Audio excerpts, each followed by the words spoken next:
Hi, today I'll be demonstrating the range of Winsor & Newton papers, starting with watercolour paper. You'll need a board to stretch it on. MDF like this is perfect. Paper, scissors and gum tape. Your paper should be at least 2 centimetres smaller than your board. Prepare strips of gummy tape cut to approximately the length of your board. Once you have that ready, it's time to wet your paper. A heavy watercolour paper may soak for up to 5 minutes or so, but lighter papers need less time. Give it a minute to expand and you'll start to notice that it begins to cockle. Now, wet the gummy tape and start placing the pre-cut strips around the edges.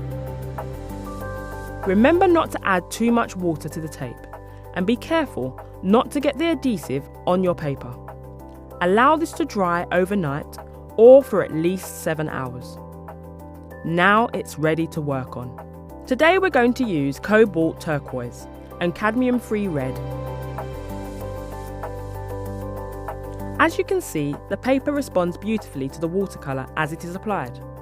Watercolour paper can also be used with oil colour, but you must prime the paper first. The other option is to use paper that's already prepared to accept oil paint. Here's a sheet of oil and acrylic paper.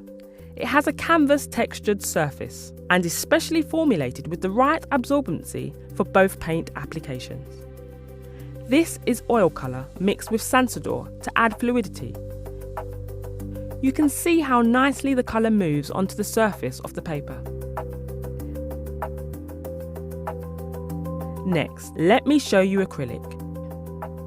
This is Potter's Pink mixed with matte medium. The paper stands up well to both oil and acrylic paints. Finally, this is our multimedia paper.